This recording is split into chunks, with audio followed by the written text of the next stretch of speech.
We've covered 10 teacher predator cases on this channel so far, and in this video, we're putting all 10 of them together so we can compare and contrast them. Maybe some patterns will emerge that will allow us to identify potential predators before they abuse children in the future. Today we discuss Laura Caron, who had a baby with her 13-year-old victim; Stephan Zappey, who abused military personnel children at a military school in Germany; Rebecca Joynes, who bought her victim a $350 Gucci belt on a store surveillance camera; Jacqueline Ma, who engaged in sexual predation with middle school students; Scott Biski, who continued his abuse from high school and into college with a victim; Britney Fortinberry, whose husband helped her abuse the boys; Ross Lanvin, who decided to keep CSAM in his Google Drive; Sherry Mauldin and Rebecca Brown, who went to the same high school and taught at that high school and then abused the same student at that high school. Then there's Michelle Mercogliano, who you just gotta hear her story. And finally, we've got Christina Formella, who would like us to believe she's just being targeted because she's so beautiful. Without further ado, let's get to these cases right after my overly obnoxious trigger warning. Roll the intro. My girl, don't lie to me. Tell me, where did you sleep last night? In the pines where the sun don't ever shine. I will shiver the whole night through. My girl, where will you go? I am going where the cold wind blows. In the pines, where the sun don't ever shine. Shiver.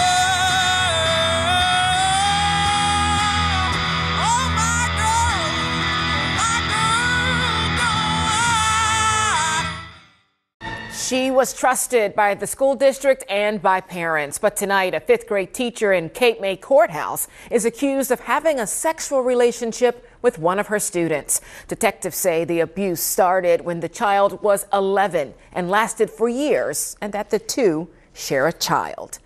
Laura Caron is a fifth grade teacher in New Jersey's Middle Township Elementary School number 2. No, that's not a mistake. She is still a teacher. We will get to that later. She resides in the unincorporated community of Cape May Courthouse. Also, not a mistake. Also, we'll get to that later. From 2016 to 2020, she was what is known as a family resource parent to the victim, who we will call Tim, and his 2 siblings. Basically, that's what New Jersey calls a foster parent, and you guessed it, we'll get to that. Fast forward to December of 2024, and Caron posts a picture of her 5-year-old daughter on social media. On December 12th, Tim's father commented that her child bore an uncanny resemblance to both himself and his son. A concerned citizen brought the comment to the attention of Dr. David Salvo, the superintendent at the school Caron works at.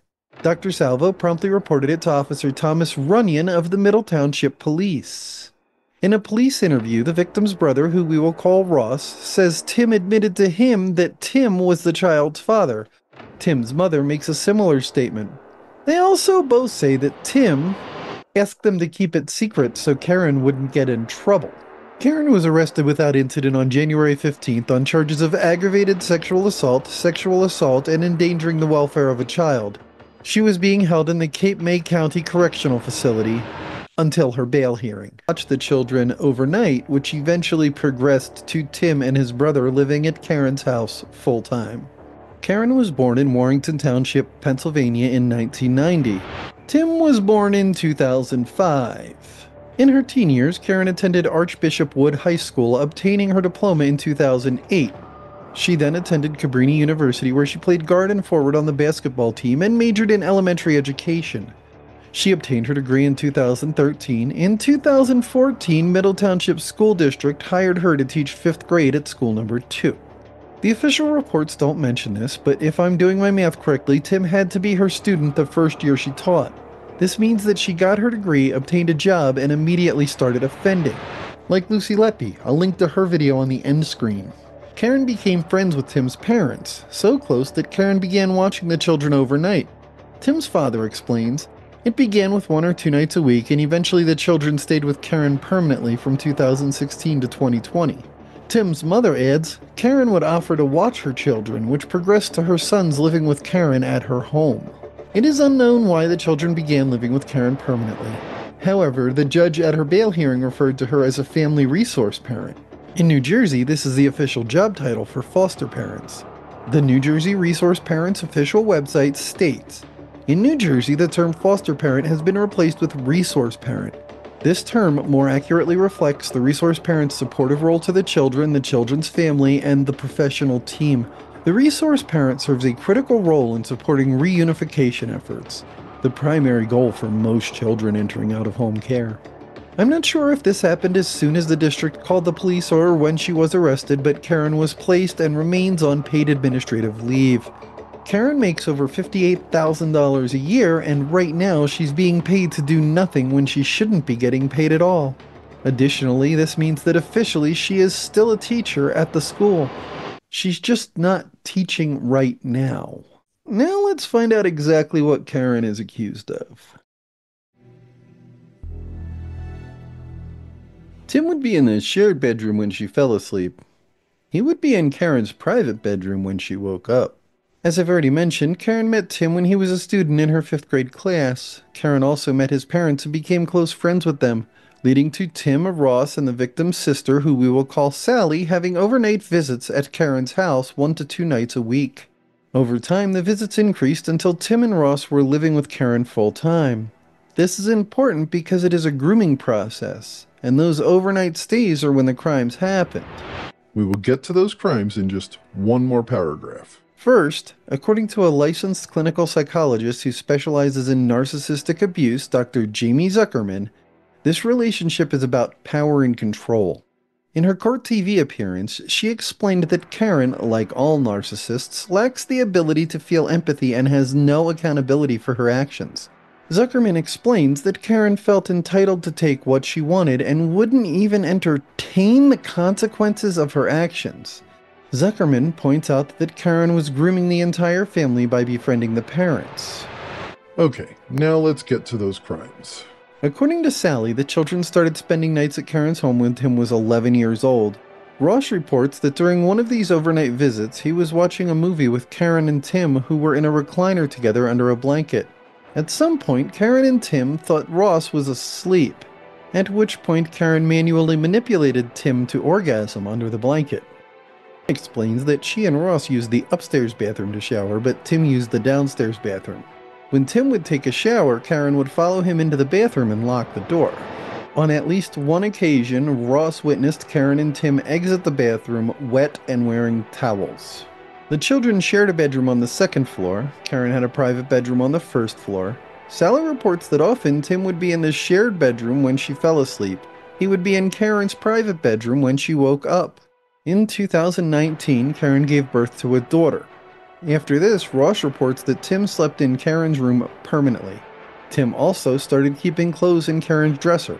At some point in 2020, the children moved back in with their biological parents. Tim and Caron stayed in contact until Tim's dad made that social media post I talked about in the introduction. On January 15th, the Middle Township Police Department, Cape May County Prosecutor's Office, and Special Victims Unit took Caron into custody without incident. Her home was searched and DNA samples were retrieved from Caron, Caron's daughter, and Tim. An article published in The Independent on January 17th quotes Dr. Salvo, you remember him, the school superintendent, as saying, when the district was first advised of the allegations, the staff member was immediately placed on and continues to be on paid administrative leave. Additional questions should be directed to the Cape May County Prosecutor's Office. The school is cooperating with the investigation in every way they are asked to. Additionally, the school is providing counseling and support services to students, staff, and any family who may have been affected by these crimes. The Cape May County Prosecutor's Office released a press statement. Let's take a look at it.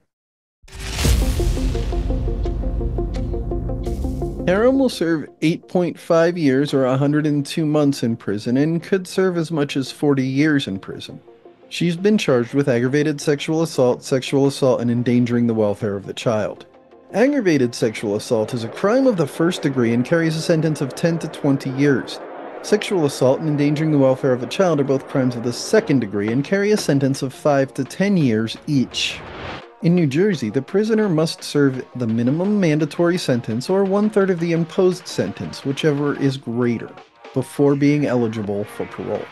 A prisoner must serve 85% of the sentence imposed before parole eligibility for violent crimes. Aggravated sexual assault is a violent crime. Sexual assault and endangering the welfare of a child are not. So that all means that if convicted on all accounts, Caron will serve 8.5 years or 102 months in prison and could serve as much as 40 years in prison. If the minimum sentence is imposed on the aggravated sexual assault charge, all the sentences run concurrently, and she gets paroled on her first time at bat, that would be an 8.5-year term served. On the other hand, if maximum sentences are imposed, they run consecutively and Caron serves the full term on all charges, that would be 40 years. Of course, she could be found not guilty, or she could be sentenced to anything between 8.5 and 40 years in prison. Cape May County Prosecutor Jeffrey H. Sutherland is quoted as saying, "This arrest underscores the unwavering commitment of our office and law enforcement partners to protect the children of our community. Teachers hold a position of great trust, and the allegations in this case represent a deeply troubling breach of that trust. We will work tirelessly to ensure that justice is served and to the victim and their family throughout this process." Middle Township Police Chief Tracy Super stated, "The welfare of our children is of the utmost importance, and we are fully dedicated to pursuing justice in cases like this. Parents and guardians place immense trust in teachers, and when that trust is violated, it impacts everyone. I want to personally assure the parents of Middle Township that we are taking every step possible to ensure the safety of our children. Our department is working closely with the prosecutor's office to ensure that every aspect of this case is thoroughly investigated." Alright, that brings us to Caron's bail hearing. And you aren't gonna believe this shit. Let's just watch some excerpts from the hearing, which I'd like to thank Court TV for making available. First, let's hear from the prosecution. It's the state's position that there's no amount of monetary bail, non-monetary conditions, or a combination of the two that would reasonably assure the defendant's appearance in court when required. And he indicated that the defendant taught both of his sons, the victim and J.M., in 5th grade. On December 16, 2024, the victim's sister explained to police that she spent time at the defendant's residence and believed the victim was 11 when he started sleeping at the defendant's residence. The victim's mother had a telephone conversation with the victim. He confirmed that he is in fact the father of SC. During interviews with the victim's family, it was found the defendant would purchase the victim gifts. The victim confirmed that he had a sexual relationship with the defendant. This defendant is charged with some of the most severe offenses under our laws. This defendant's actions represent a gross violation of the trust placed on her as an educator and as a caretaker. The release recommendation of the PSA is a no release recommended, as this is a NERA offense.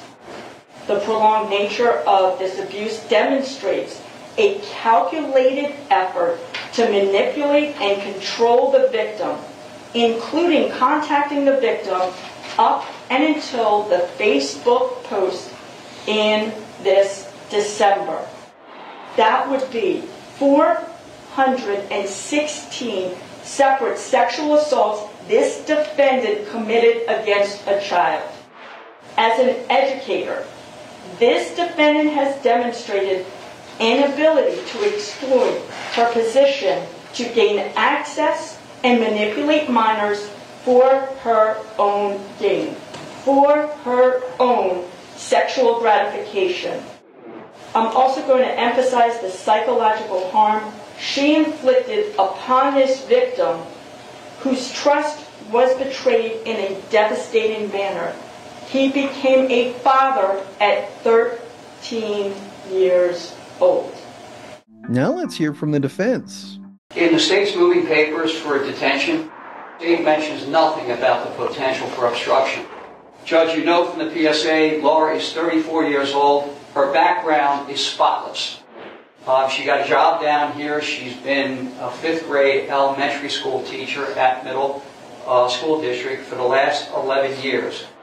To make an arrest before there was any DNA investigative work done in this case. There is no DNA, no medical evidence, no physical evidence, no microscopic evidence, no fibers, no nothing. She lives with her mother. The house at 25 Orbit Drive in Cape May Courthouse, she lives with her mother. Her mother was there the entire time that the children were at the house. So the score of 1 on a risk to reoffend, if Your Honor allows her to go home, we think the PSA got that right as well with a 1. The lowest scores that she could possibly have. She is absolutely aware that if Your Honor released her, she would not be allowed to have any contact with the victim or his family. But she will not be able to get any part of her life back if she's required to remain in jail. It was a case that I handled, and Your Honor made a tough call at a detention hearing on a 42-year-old man who had a spotless background, was a school teacher. His scores on the PSA were a 1-1 with a recommendation for no release. Your Honor released him with strict conditions. He complied with every single condition that Your Honor imposed. So I think it's similar. I believe that if Your Honor takes a chance on Laura, she will not disappoint the court. But Judge, we respectfully ask that the court consider the very, very low, unrealistic risk of flight, risk of committing a new offense, and risk of obstruction. Thank you, Your Honor. Finally, the judge's ruling. And will deny the state's motion for detention. Having said that, there are considerable restrictions that I want to put in place with regard to Ms. Caron's release. Yeah, you heard that right. She was released without posting bail, and that is how she is currently living in Cape May Courthouse. And you can make up your own mind about your thoughts on that. Before I start this story, let me just say that I can't believe I can't find any coverage of it on YouTube, so here goes.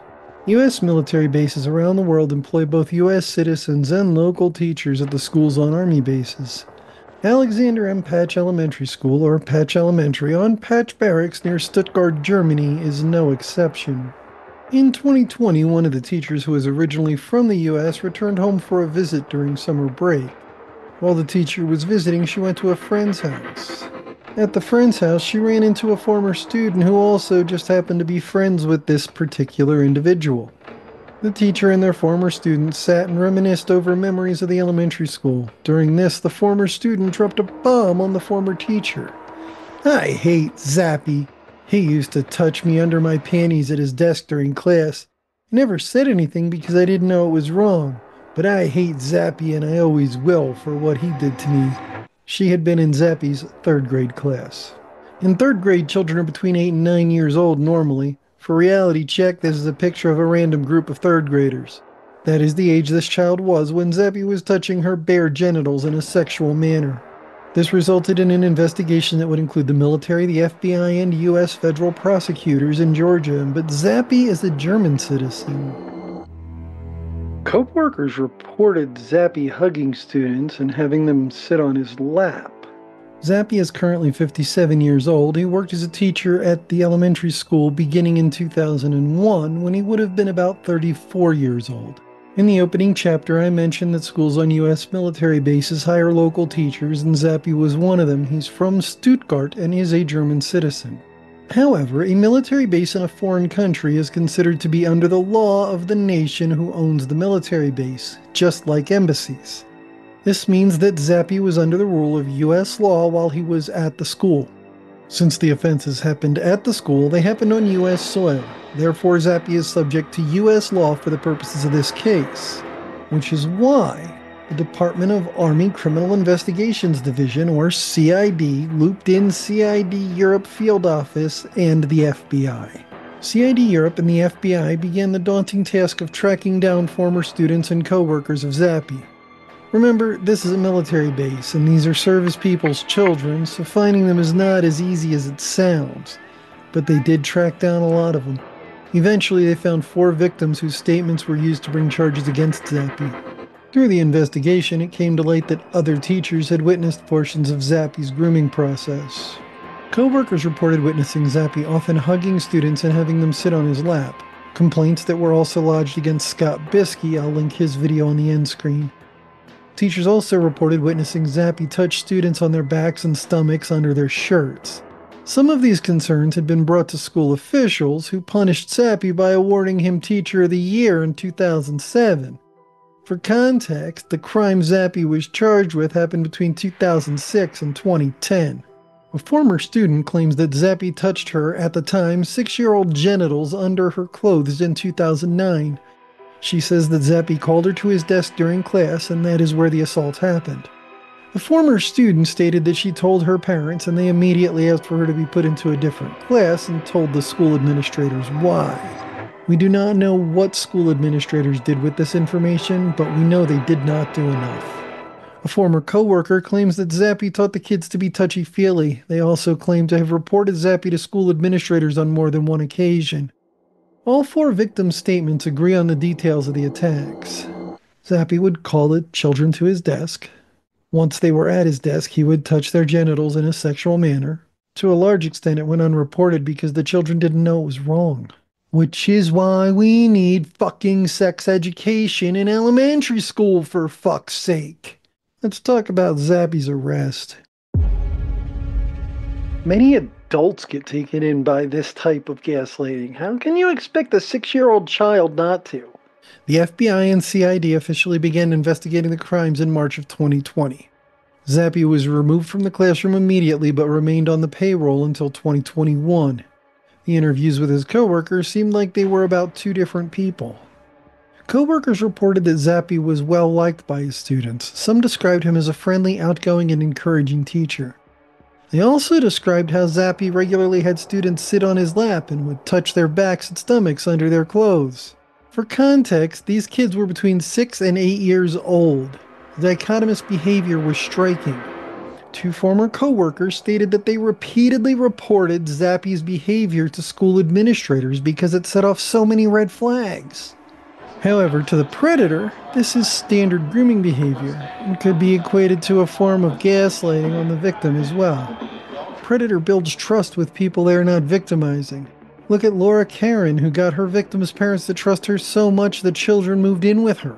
I'll link her video on the end screen too. So, to the parents and the students, they're not victimizing, they appear to be the perfect mentor figure.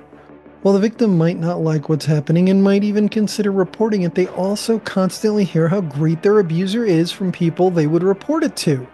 Many adults get taken in by this type of gaslighting. How can you expect a 6-year-old child not to? See how it's all part of the grooming process now?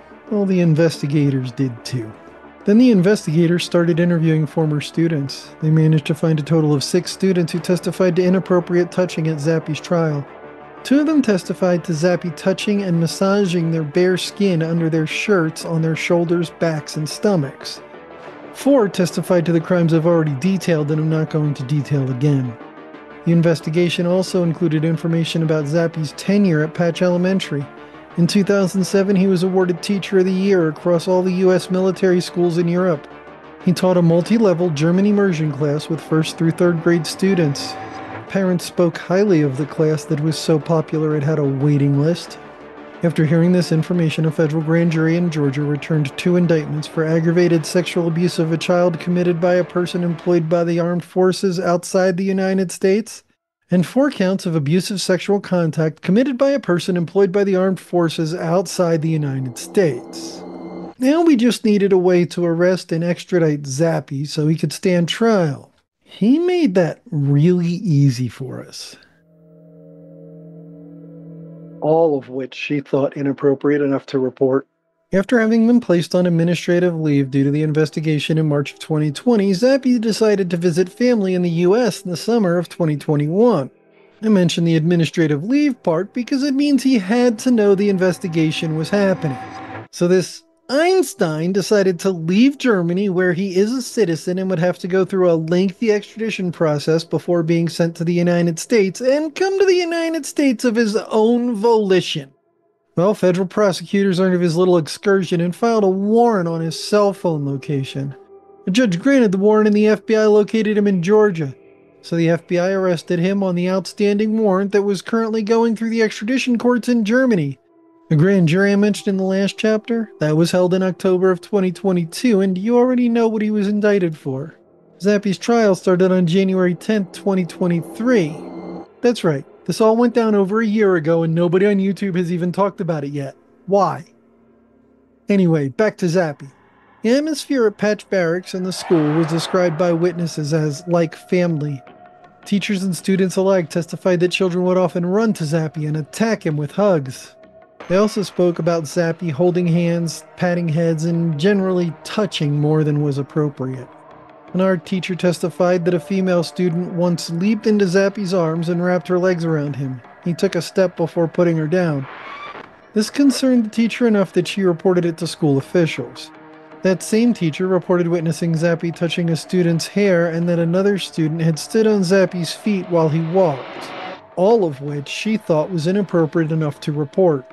The former student who initially reported in 2020 testified to Zappey's inappropriate fondling of her genitals at his desk, as did another former student whose aunt is a military lawyer and the friend whose house the teacher and former student reunited at in the first chapter. I am redacting their names. They are available in the appeals documents if you're really that curious. Another former student testified that she didn't report initially because she didn't know it was wrong. However, 4 years after the attack, she was watching a video about inappropriate touching at their Roman Catholic church and realized that her memories were of just such an incident.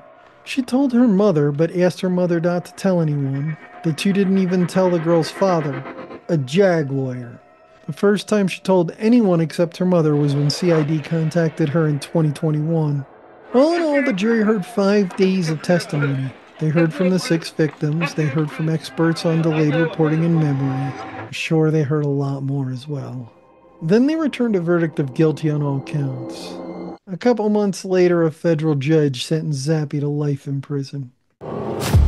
This is Rebecca Joynes buying a 350-pound Gucci belt for a underage male known only as Boy A. This is Boy A and Rebecca Joynes returning to her flat where he alleges they engaged in sexual intercourse twice. This is the police's response to finding that information out. How's it gone so far since? So the necessity for the arrest is obviously to protect the vulnerable and for prompt and effective investigation. So obviously you are under caution. The two met when Joynes was his high school math teacher. In 2021, Joynes was a 28-year-old woman whose 9-year relationship ended during COVID lockdowns. This is when Boy A started flirting with his teacher, which happens to young teachers all the time. Joynes attended John Moore University and obtained a degree in sports and exercise science. After this, she joined the Teach First program in the UK. Joynes went on to complete a postgraduate degree in secondary math teaching, which explains how she was teaching math with that undergrad degree. Teach First is a UK program where people with a college degree can attend a 2-year postgraduate certificate program in teaching, teach under a mentor as an unqualified teacher for 1 year, and then teach as a newly qualified teacher for 1 year. The program is designed to provide highly trained teachers to underprivileged students. Joynes' unqualified year started in 2018.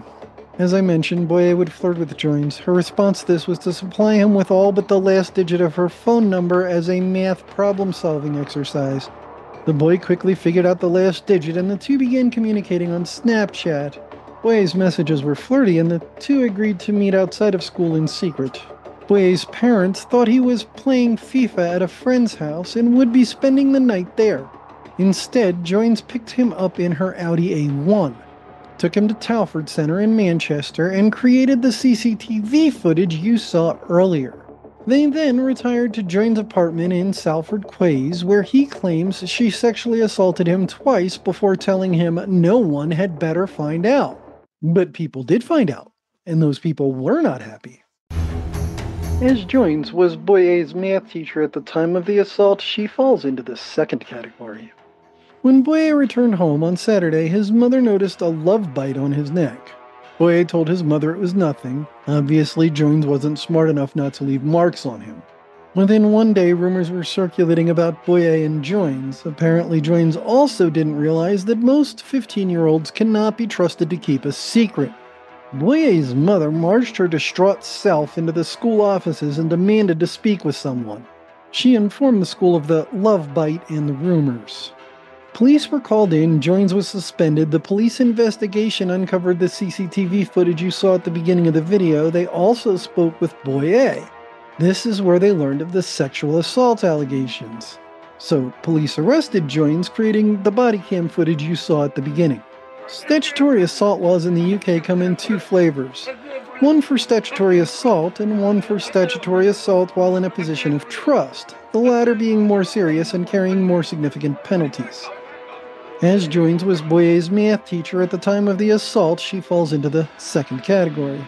On the day of the assault, Boyer even reminded Joynes of his age by telling her he was too young to drive them to her apartment. Joynes laughingly responded, "Oh, shut up." She then proceeded with the illicit tryst the two planned. After this arrest, Joynes was granted bail, which she made. One condition of her release was no unsupervised contact with anyone under 18. She was released to the custody of her parents while awaiting trial. She lived at her previously mentioned apartment, and that's when Boy B contacted Joynes also through Snapchat. They engaged in unprotected sex numerous times. Joynes claims she found herself in a situation similar to that of the COVID lockdowns. She was sitting home, lacking contact with others she used to get at her job. Joynes claims to have suffered a breakdown and moved back to her parents' viral home. Sitting home with little human contact and even less opportunity for conversation with supportive people, she became lonely. Then she received a Snapchat from Boy B. The relationship with Boy B escalated quickly to him visiting her at her apartment.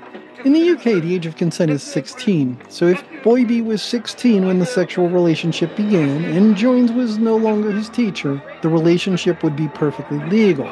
Still, disgusting. Boy B claims the abuse started before Joynes was released from employment at the school. Joynes claims that it did not. In any event, we do have undeniable proof that the two had sexual intercourse. Boy B claims the two engaged in sexual activity a total of 30 times. Joynes does not deny this. Boy B states that Joynes told him that she either could not get pregnant or it would be very difficult to get pregnant. Reports conflict. And they engaged in unprotected sex numerous times. 30 times. Then Joynes has Boy B over for a date night. He is expecting one of those scratch-off sex cards. The apartment is decorated with rose petals, and he's given clues to find surprises hidden inside. One surprise is a onesie that says, "Best Dad." This is how Boy B found out that Joynes lied about not being able to get pregnant and that he in fact was the father of her unborn child. Boy B reports that at the time he thought the relationship was consensual and a friends with benefits type relationship. But Joynes got demanding and controlling. The at the time 28-year-old Joynes claims that the at the time 16-year-old Boy B is the one who got controlling. The judge's reaction to that claim occurs later in the video. This did break her bail order, and so Joynes was rearrested in November of 2023. Speaking of the trial, let's talk about that. Joynes, who could not contact Boy B, refused to let social services provide Boy B with any updates about the pregnancy of his child. At trial, Joynes denied engaging in sex with Boy A, which reduces that to a he said, she said argument, and the jury will have to decide who they believe. I know who I believe. When it comes to Boy B, two things make that intercourse hard to deny. First, the baby. More on that later in the chapter. Second, DNA testing. However, Joynes claims that the two did not engage in sexual activity until after she was suspended and he was over 16 and had left school. which would mean that under UK law, no crime had been committed. This aligned with what Boy B originally told police. At trial, Boy B explained that he lied in his initial statements to police. He told the court that he had recently learned Joynes was pregnant with his child and didn't want her to get into trouble. Boy B stated, "I questioned if I was right to give statements about the woman who was carrying my child. Since then, I have replayed a lot of things in my head and spoken to a lot of people, and it has made me realize the full extent of the abuse carried out on me, and the tactics that were used to do it," according to People magazine. The jury found Joynes guilty on all counts. Joynes, who could not contact Boy B, would not allow social services to provide Boy B with updates about the pregnancy of his child.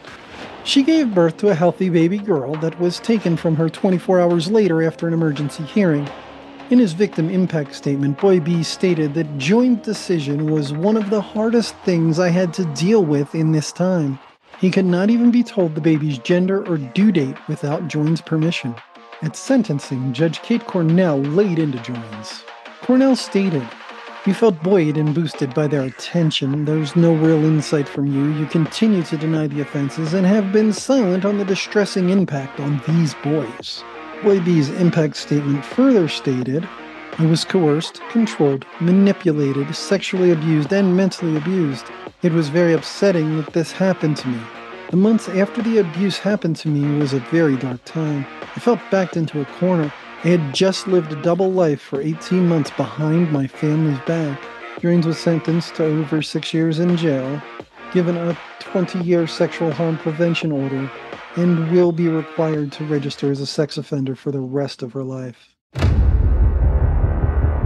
I'm Spencer Soysher outside of the South Bay Courthouse in Chula Vista, where a preliminary hearing was held today for former Teacher of the Year and elementary school teacher Jacqueline Ma.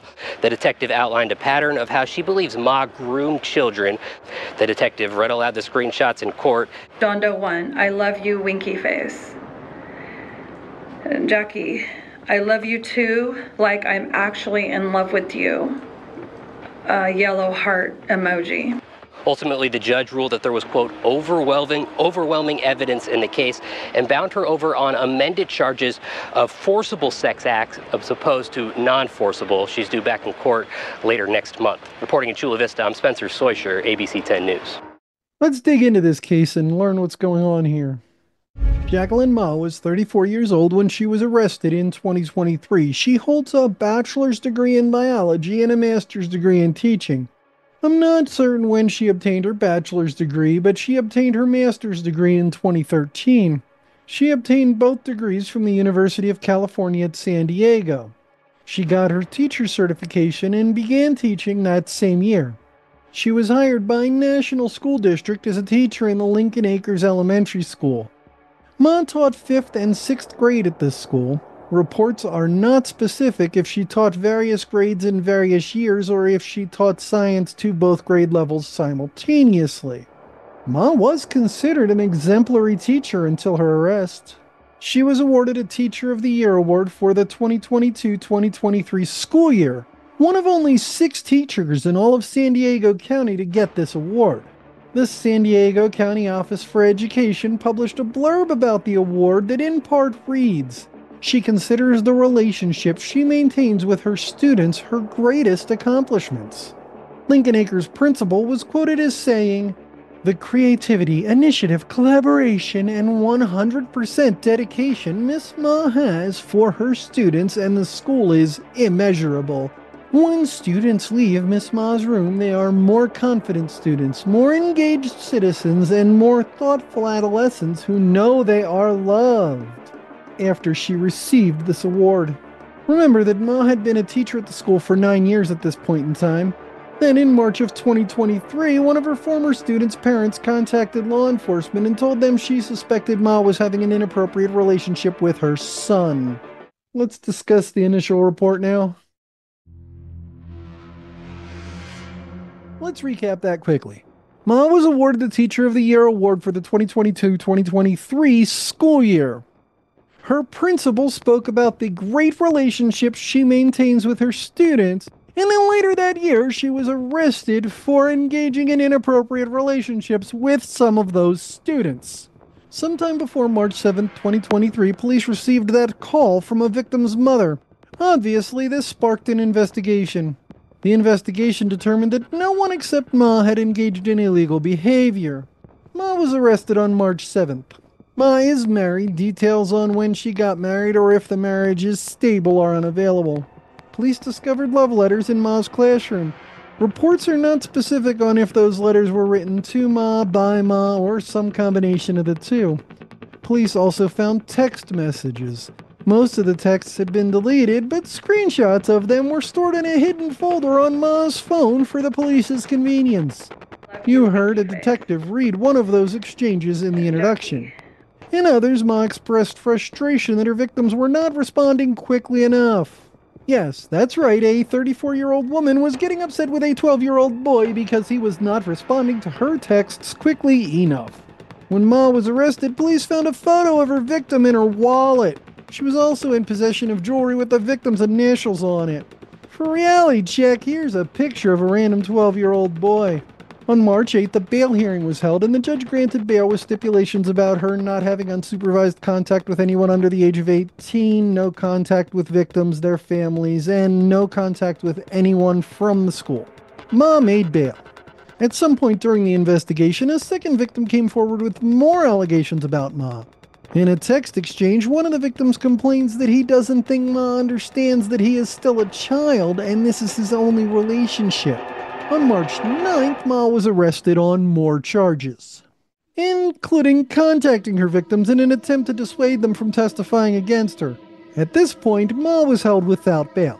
In total, Ma was charged with 13 offenses related to the sexual abuse of children that were in her care as a teacher. Ma pleaded not guilty to all charges, and a preliminary hearing was scheduled.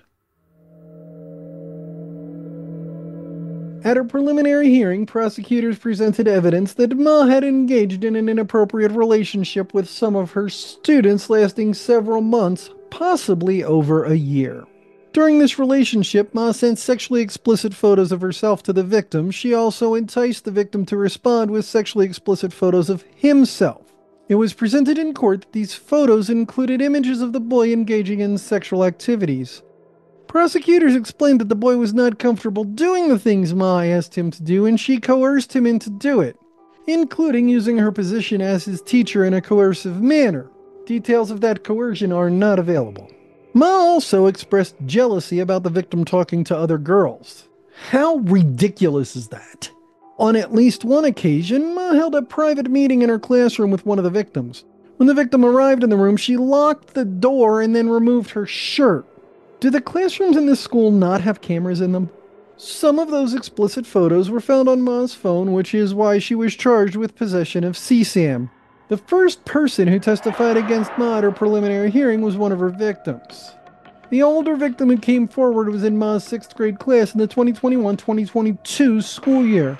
The other victim was in Ma's 6th grade class in the 2022-2023 school year. It appears that a pattern is emerging where Ma selects one male student a year to engage in an inappropriate relationship with.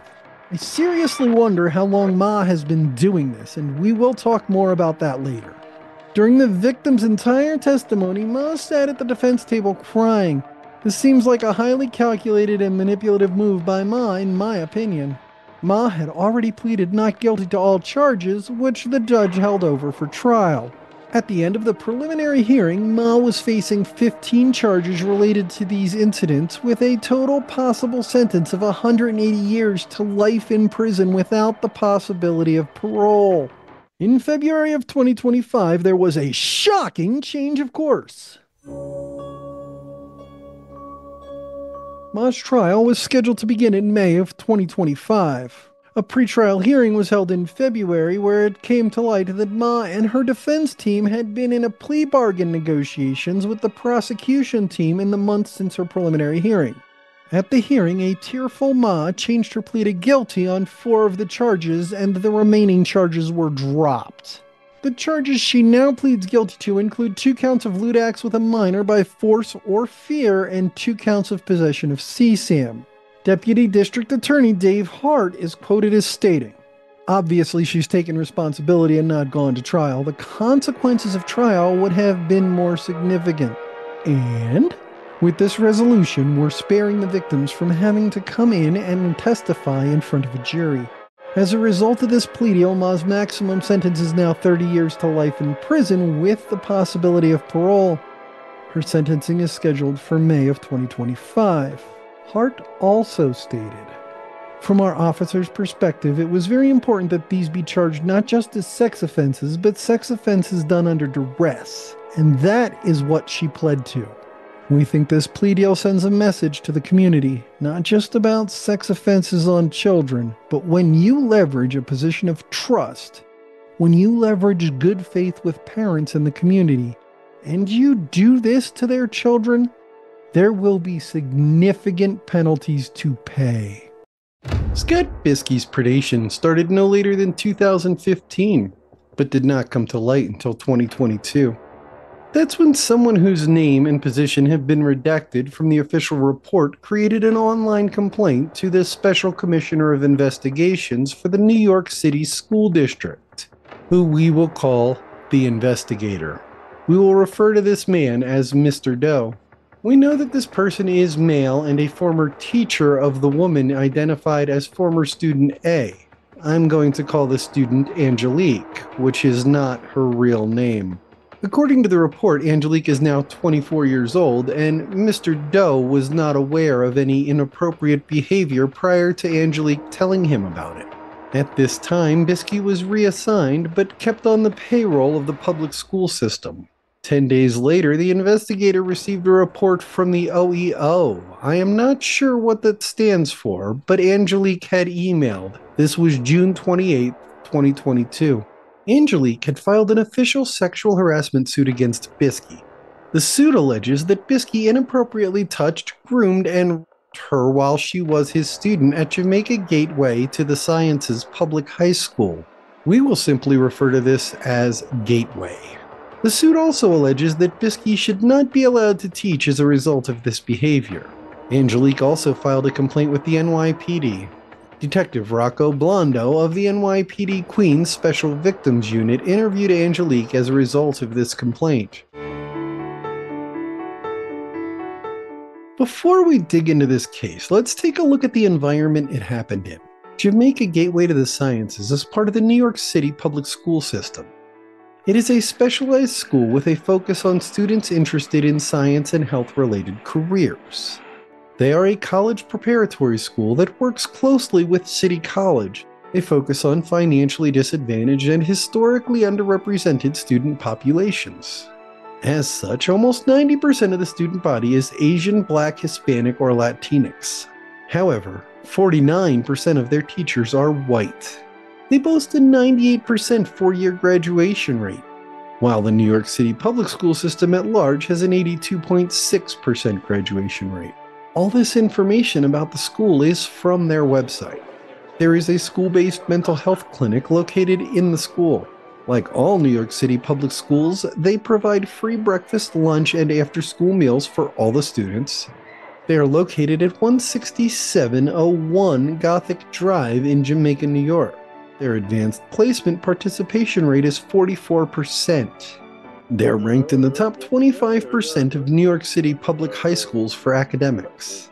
From this information, we can tell that the school and students place a high priority on academics and continuing education past high school. This is an environment where things like college recommendation letters and participation in after-school activities are cherished and prized by the students. With that in mind, let's dig into the case. Mr. Doe reported to the investigator that Angelique sent him an email asking if they could catch up. Angelique was on target to become a school teacher and wanted to discuss this with a trusted teacher from her childhood. Mr. Doe met with Angelique at an undisclosed public location. At some point during the conversation, Mr. Doe asked Angelique if she missed Gateway. Angelique responded that she did not miss Biski's predatory behaviors. Further conversation revealed that what began as a positive student-teacher relationship took a dark turn when Angelique turned 17, which just happens to be the age of consent in New York State. Angelique related an incident that happened after a parent-teacher conference. Angelique was helping clean up and Biski thanked her and hugged her in a manner that made her uncomfortable. Angelique went on to talk about how Biski had set up what he called an escape room in his music classroom. This is where Biski touched Angelique's breasts and attempted to kiss her, causing her to leave the room promptly.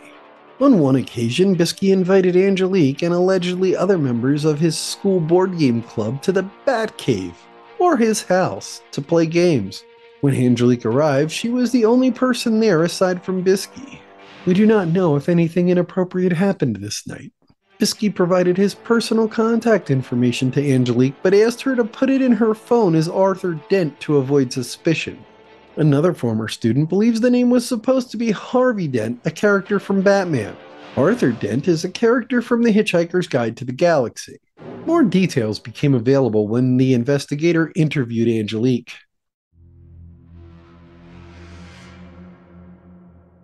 Angelique began attending Gateway in 2012 when she was 14 years old. She recalls playing games in the music room / Biski's office with about 10 other students. Angelique described Biski's office as a hangout and stated he was a well-known teacher. She stated that once Biski was comfortable with a student, he'd allow them to cut out of class and spend time in his office. Angelique informed officers that everyone in the board game club had Biski's cell phone number and they would have group texts. She says she does not remember any inappropriate behavior when she was in 9th grade. When Angelique was in 10th grade, she grew closer to Biski, confiding personal information about her home life in him. He did not do anything inappropriate this year either, but often she felt uncomfortable in his presence. In 11th grade, Biski was not Angelique's teacher, but she did play flute in the band club which Biski oversaw. This is when Biski began touching her shoulders and the top of her back. He would also hug her when she told him about her personal problems. Angelique described the hugs as more romantic than comforting. During this time, Angelique would want to hang out with her friends, but Biski would summon her to his office via text. He got angry if she didn't go. Biski also got angry if Angelique talked about boys her own age. During Angelique's senior year, Biski was once again her music teacher and would often keep her after class. Then he would lock his door and repeatedly hug the youth. During one of these sessions, Biski placed Angelique's hand on his erect penis and stated, "That's how you make me feel." On several occasions, Biski attempted to kiss Angelique, but she pulled away. One time he was successful at kissing her on the lips. Having someone she viewed as a father figure behave this way disgusted Angelique. It upset the young lady that her first kiss was with an older man. On a Saturday near the end of the school year, Biski took several female students to the movies. He told everyone where to sit and took a seat next to Angelique. During the movie, he tried to hold her hand, but she pulled away. The offenses continued when Angelique went to college. When Angelique was a student at Hunter College, she would invite Biski to her swim meets and law debates. Lacking a relationship with her biological father, she viewed Biski as a substitute father figure. This caused her to welcome the visits from Biski. During her first year at Hunter, she was also Biski's dog sitter. He asked her to come over and hang out. When she arrived, she entered through the backyard and basement. Biski acted like they were dating. One day, Biski pushed Angelique's head towards his groin and she engaged in oral sex with him. On 2 occasions, Biski attempted intercourse with Angelique, but she pushed him off and left both times. After the interview where Angelique provided this information, she emailed the investigator with more information. In June of 2022, Angelique sent an email to the investigator. Excerpts from this email read, "I now understand that these weird hugs and embraces was actually just groping. He was touching me for sexual pleasure without my consent. He was groping me in his office. Biski assigned me his first flute, offered me the piccolo to play so I get multiple solos during songs, gave me a 100 in class, wrote outstanding recommendations for colleges for me because at the time, these things mattered a lot to me. To stand out in college applications. These were things he did as a part of his grooming process as his role as a teacher." Remember that this is a public school but also a college preparatory high school. The student body is focused on getting into a good college and doing well while they are there. "He gave me a lot of gifts on the side that were of value to him. Among these gifts were the flute that I used, and it was very clear that the instruments were only meant to be lent out to the students, and I was the only student who he let keep their instrument. These instruments are school property. Other gifts included his favorite childhood book he wanted me to have, plush toys, a new paperback, jackets, cash money for rides to and from his house because he did not want a paper trail. He once gave me $200 to buy a pair of Ugg boots that I really wanted. Both the Ugg boots and the flute I have today. He told me he wanted to protect me from any guy that would try anything physical with me. Be there for me as a dad. Angelique also included screenshots of text conversations she had with Biski.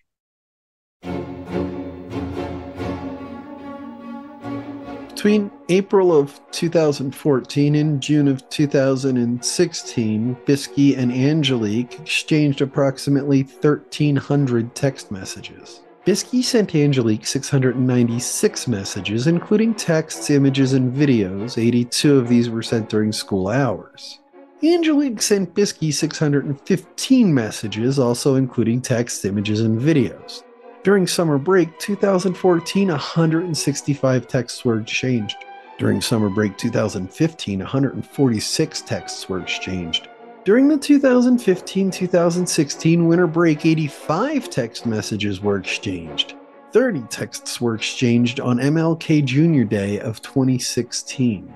A text conversation from Angelique's first year at Hunter College includes: no Halloween party? No adult outfit?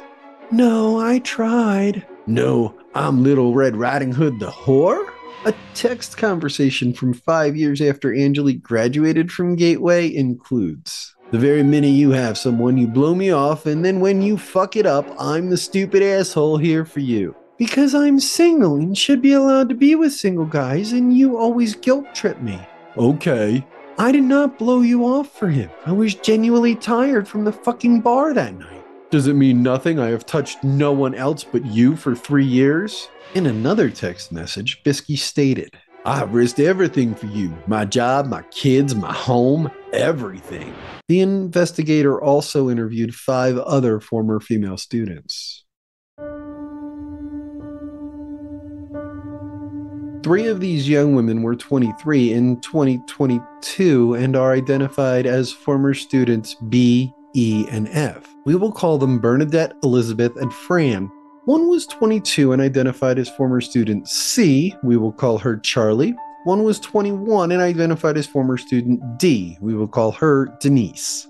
Bernadette was very good friends with Angelique in high school. The two had Biski's music class together. Bernadette remembers Angelique and several other students being invited to Biski's house. Bernadette never went, but believes Angelique did. Bernadette remembers an unidentified female student sitting on Biski's lap during class. She believes this is the only inappropriate behavior she witnessed in class. Charlie met Angelique when she was in 10th grade in Biski's board game club. Charlie recalls Biski's office being makeshift dividers surrounded by old desks. Charlie learned of the allegations in 2022 when Angelique contacted her to ask for help. Charlie never witnessed Biski hugging Angelique. In 2022, Angelique told Charlie that she and Biski engaged in oral sex at his home and a hotel. Charlie stated that she had never heard of Biski being referred to as Arthur Dent. Denise said she did not know Angelique in high school, but she did know Biski. Biski had called Denise a slut and whore in high school. Denise told her mother, who informed the principal. Denise does not know what happened as a result of that incident. Elizabeth was a member of Biski's board game club in high school. In the club, students played games like Risk and Monopoly. Elizabeth recalls most club meetings taking place at school. On rare occasions, they met at Biski's home. Elizabeth remembers one time when several students met at Biski's house and played games in the living/dining room. All of the students left Biski's home together, and she does not remember Biski acting inappropriately with any of the students. Fran was also a member of the board game club during high school. Fran stated that the students interacted and played games together on school premises. She never went to Biski's home and never witnessed him behave inappropriately. 31-year-old Britney Fortinberry has been held here at the Morgan County Jail since her arrest last month on charges of sexual misconduct with a minor. Since then, 5 new victims have come forward with additional allegations. Prosecutors have asked to file up to 24 additional criminal charges against her, including 10 counts of child molesting, sexual misconduct with a minor, and 13 other charges for disseminating material harmful to minors and contributing to the delinquency of a minor. Court documents say all of the teens reported Fortinberry would send them nude and explicit photos and videos on Snapchat and force them to have group sex at her Martinsville home. It seems like every day, another story is coming out about another teacher preying on their students for their own sexual gratification. These people are abusing positions of trust in the community and power over the students to satisfy their own grotesque sexual desires. Let's dig into this case and find out exactly what's going on here.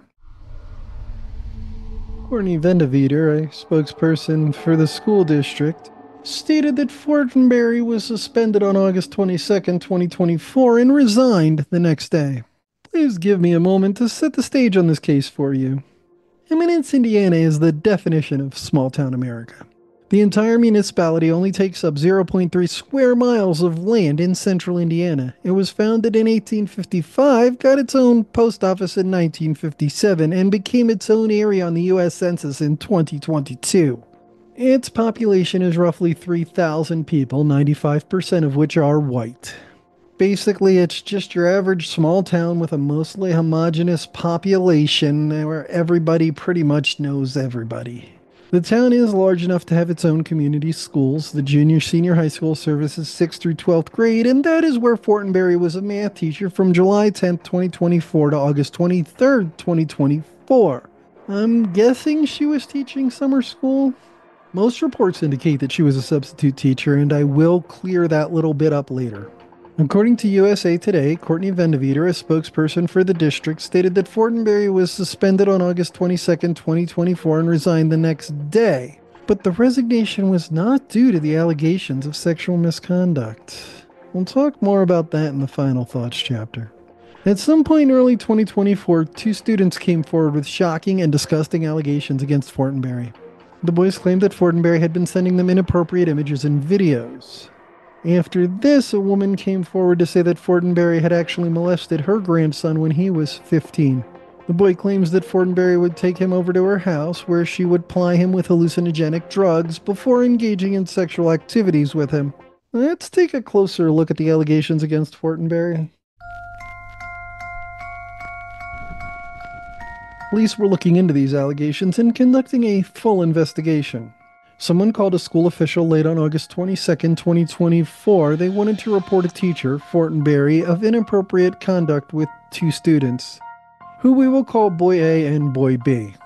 The school district immediately did 3 things. They suspended Fortinberry, they contacted the Indiana Department of Child Services, and they contacted law enforcement.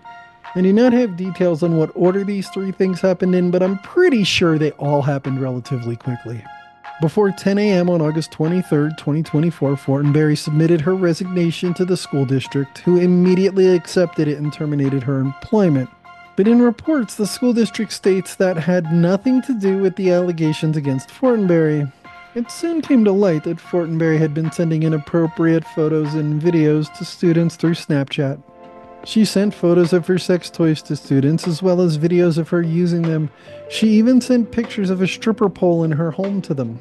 Police were looking into these allegations and conducting a full investigation. Then on December 10, 2024, a woman came forward with allegations that Fortinberry had actually engaged in intercourse with her at the time 15-year-old grandson.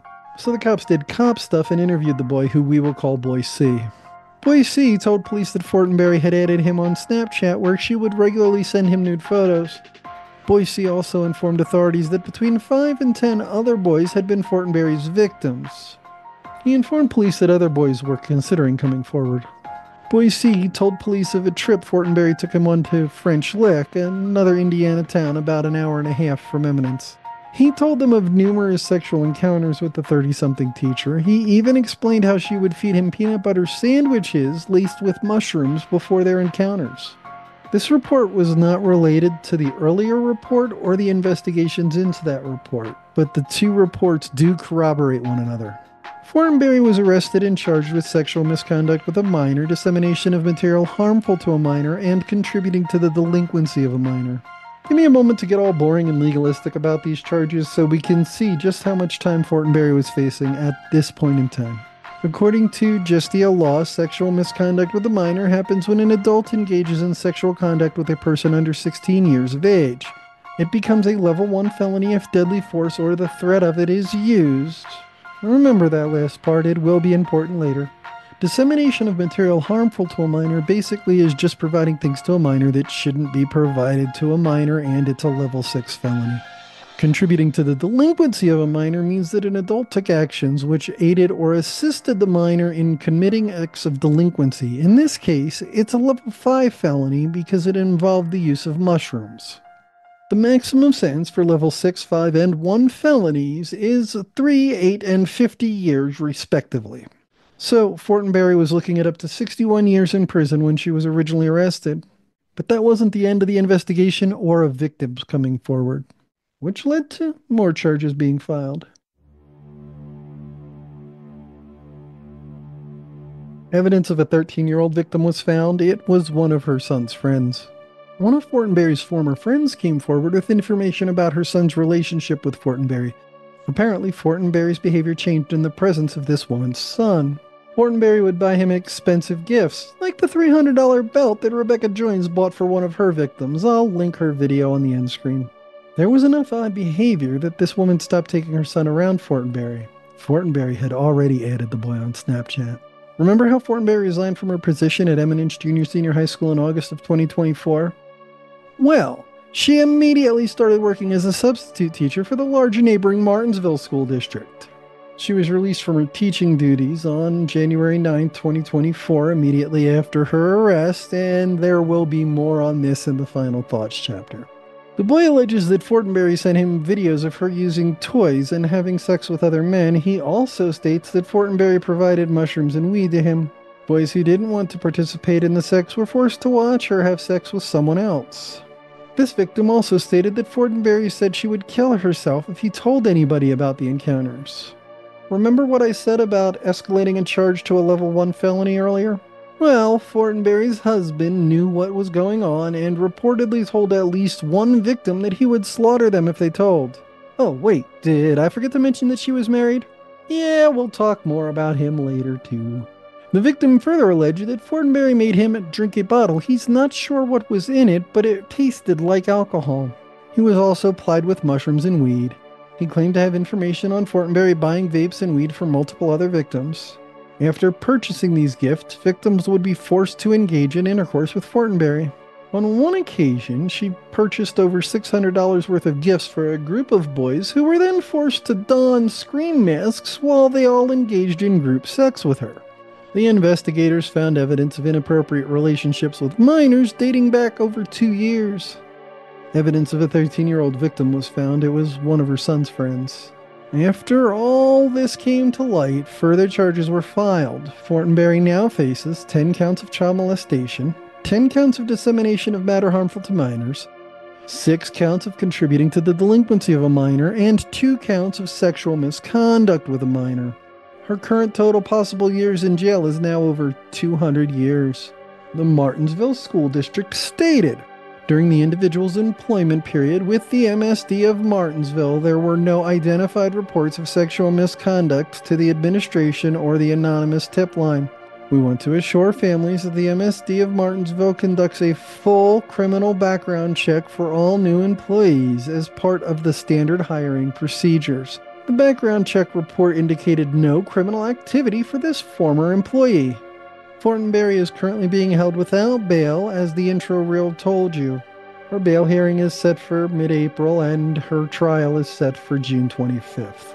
I'm not certain when her husband Nicholas is scheduled to go on trial, but he faces failure to report and intimidation charges for his role in the crimes.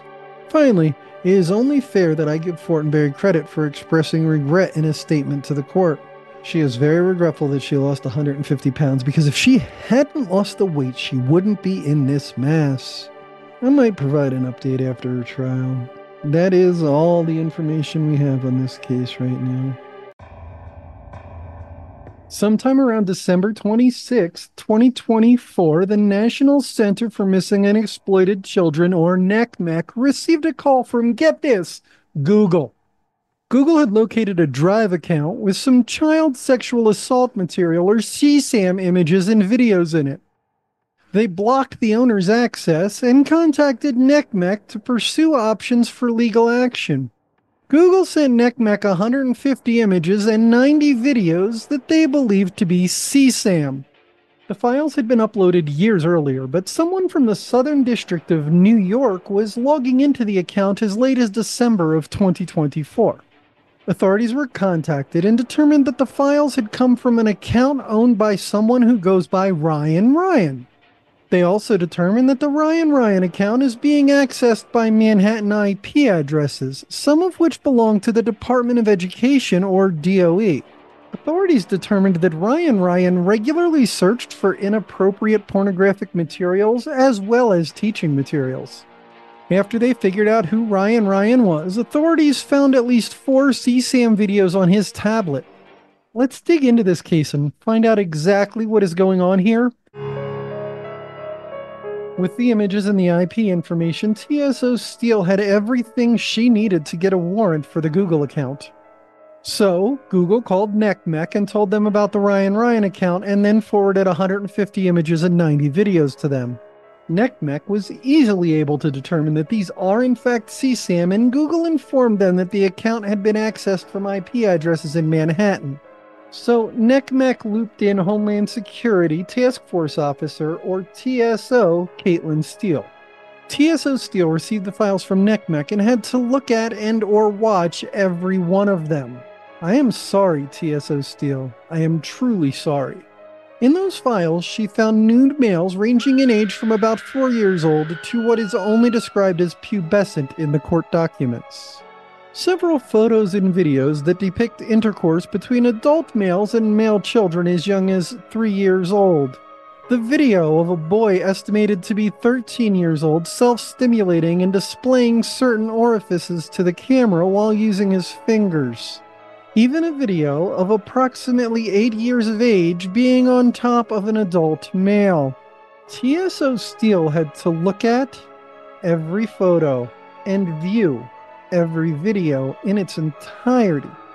It was hard for me to read enough about them to describe them even at this level of abstraction, which it hopefully bothered you to hear. For that, TSO Steele, I am sorry. I am sorry that these sick individuals force law enforcement officers to look at this kind of thing. I am also grateful that law enforcement officers do look at them in an attempt to stop the people who are creating, distributing, and looking at these materials. So also, thank you, TSO Steele. With the images and the IP information, TSO Steele had enough information to get a warrant for the Ryan Ryan Google account. Google provides the full Ryan Ryan account history as well as access to the Ryan Ryan account to Homeland Security Investigations, or HSI, which is the department HSI TSO Steele works in. When she accesses the Ryan Ryan account, HSI TSO Steele finds nearly 1,000 files in the account, which are either photos or videos of underaged male children of a pornographic nature. HSI TSO Steele starts looking into the account history. She finds out that the files were all uploaded back in 2021, but someone had been logging into the account between May and December of 2024, which is when Google blocked access to the account. The details about those IP addresses are where this case goes from disturbing to infuriating. Several of these email accounts are linked to email addresses with the name R.Lanvin at various domain names. The records for the Ryan Ryan account indicate that a phone number ending in 8499 was linked to the account on September 21st, 2024.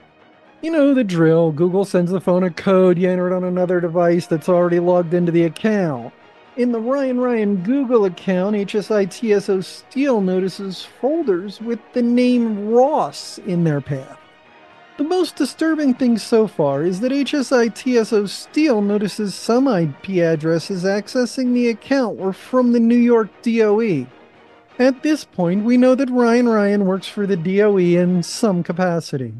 Digging deeper into the account's history, HSITSO Steele goes through the searches it has performed. Unsurprisingly, she found searches for adult material containing teen boys or gay teen boys in a video search. She also found searches for lesson plans. On the same day the earlier referenced video searches were performed, the Ryan account accessed academyforteachers.org.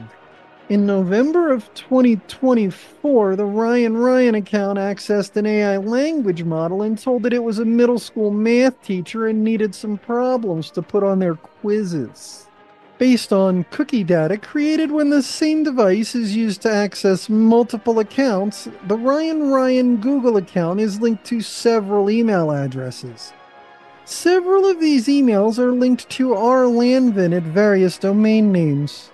One of them is linked to the @schools.nyc.edu domain name.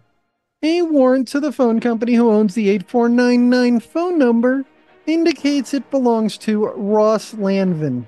Several warrants to the companies who own the domains for those Lanvin emails. Everyone comes back registered to Ross Lanvin.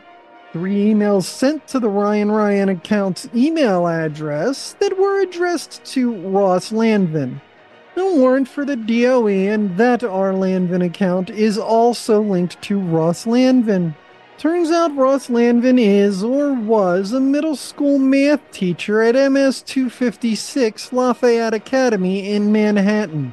They even posted a video of the principal and a student hitting Lanvin in the face with a plate of whipped cream to Instagram. HSITSO Steele got a search warrant for Lanvin's residence.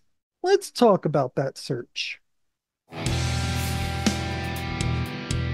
At this point, I just have to wonder, did Lanvin know he was caught and just decide to cooperate in the hopes of garnering leniency?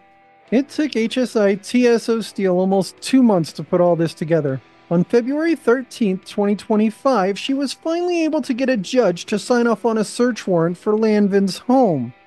She led the team that conducted the search. When HSITSO Steele and her team showed up, Lanvin was home and decided to stick around while they searched the apartment. Lanvin agreed to be interviewed by detectives without a lawyer present, which you just know is not going to turn out good for Lanvin. Lanvin confirmed that he lived alone and was the only one with access to the password-protected Wi-Fi inside the home. Remember how the IP addresses were traced to Manhattan? Well, they were actually specifically traced to this address. Lanvin also gave the search team the password to his tablet. On that tablet, they found a video of a 6-year-old male being manipulated by an adult hand, 2 videos of an adult male and a 6-year-old male engaging in sexual activity, and a video of a 10-year-old male self-stimulating and penetrating himself. Finally, Lanvin admitted that the 8499 number was his, all the email addresses were his, the Ryan Google account was his, and that he had accessed CSAM on electronic devices. At this point, I just have to wonder, did he simply know he was caught and figure it was best to cooperate in the hopes of leniency? I mean, he basically just gave himself up, but he's out on $75,000 bail. There's no information available on his plea, so I don't know for certain if he's awaiting trial or sentencing. My research indicates that if he is not likely to flee and not a danger to the community, he could be out on bail awaiting sentencing. However, with the nature of these crimes, I seriously hope no federal judge would deem that he's not a danger to the community. So I'm pretty sure he still pled not guilty after basically confessing to everything. He's due back in court before the end of March. Hopefully I'll have an update after his trial, but sometimes it's a while before we get information from the federal courts on cases. A DOE spokesperson stated that Lanvin has been reassigned away from students pending the outcome of the arrest, and that, if convicted, we will pursue termination. Well, I certainly hope so, DOE. I do certainly hope so. It does definitely look like he pled not guilty from that, though. Lanvin is facing up to 20 years in prison on 13 counts of possessing CSAM. Anyway, that's all the information we have on this case.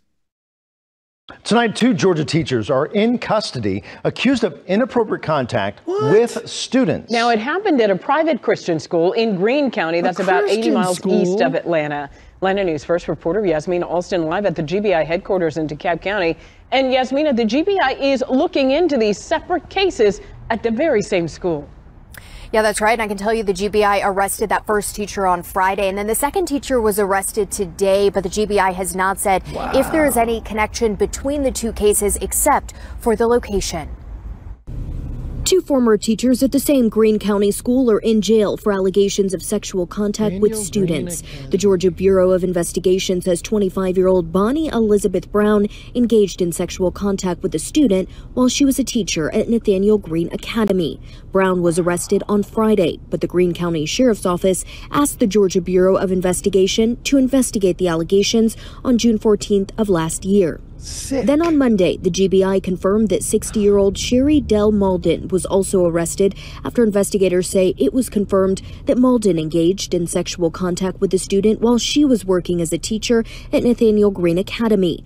Both women are being held in the Greene County Jail as the investigation continues. We called the academy on Monday afternoon and were told the women haven't worked at the school in quite some time and the school would release a statement at a later time. According to the school's website, they offer classes from elementary level to high school level. And the GBI is encouraging anyone with information to contact the Greene County Sheriff's Office or to contact the GBI as this investigation continues. Live in DeKalb County, Yasmina Alston, Atlanta News First. And we're going to dig in and learn all about the school and the teachers and the crimes. Stick with us. So what we've got here is a school with a shady history. 2 teachers, and there's more to that too. There's only 1 victim, but for some reason the news station doesn't know if they're related. Let's dig into this case and find out everything about what's going on here. You probably are aware that I like to set the stage for these kind of crimes, so the first thing we're going to do is dig in and find out all about the school. This resulted in their student population adding 0 minority students to the roster in the 1970-71 school year. The Nathaniel Greene Academy, or NGA, is located in Siloam, Georgia. I do give them credit for not naming the school after a Confederate War participant, but rather a Revolutionary War hero. I find it amusing that this Christian school is named after a man who turned his back on his Quaker faith in order to fight in the Revolutionary military. Let's start with a little background on the country's mood when the school opened. School desegregation began in the U.S. in 1957, creating a violent and tumultuous time in the U.S. In 1959, people in Little Rock, Arkansas threw rocks at 9 black children who enrolled in the formerly white public school. Prince Edward County, Virginia closed its public schools from 1959 to 1964 to avoid desegregating them. As late as 1974, there were riots in Boston due to court-ordered busing. Throughout the 1960s, Southern churches opened private Christian schools known as segregation academies. These schools only enrolled white Christian students and still received tax-exempt status. NGA was one of these schools, opening in 1969. The school had purchased a closed school campus of 5 acres and 3 buildings from the county for $100. That property was later valued at $24,000 for tax purposes. Their original enrollment policy didn't last long officially. In 1970, the IRS created a policy forcing private schools to publicly announce racially integrative enrollment policies in order to maintain their tax-exempt status. NGA complied with this policy by publishing a statement in the Greensboro Herald-Journal which stated, Nathaniel Greene Academy will accept all students who make proper application and who pass a standardized entrance examination. This resulted in them adding 0 minority students to their student population in the 1970-71 school year. It might have been due to the fact that their tuition was $400 with a mandatory $250 charitable donation to the school per student. That's about $5,300 today. For perspective, the median income for a black family in Georgia in 1970 was over $2,000 below the national average for that demographic at only $4,000 per year. So this school's tuition and mandatory giving would have been about 16.25% of the family's total yearly income for each student enrolled. In 1970, the school had 247 students. Currently, registration is 85 students. 80 of those students are white and 5 are Hispanic, according to nces.ed.gov. The school is in a county where whites make up about 59% and black about 31% of the population. Yet, its student population is about 94% white and 0% black. On a completely and totally unrelated note, the history page of the school's website states, the school was organized during the summer of 1969 by a group of parents and interested citizens who sought a traditional college preparatory school which would also include prayer and religious education. Many of these original founders, their children, and even grandchildren are still actively involved in the school.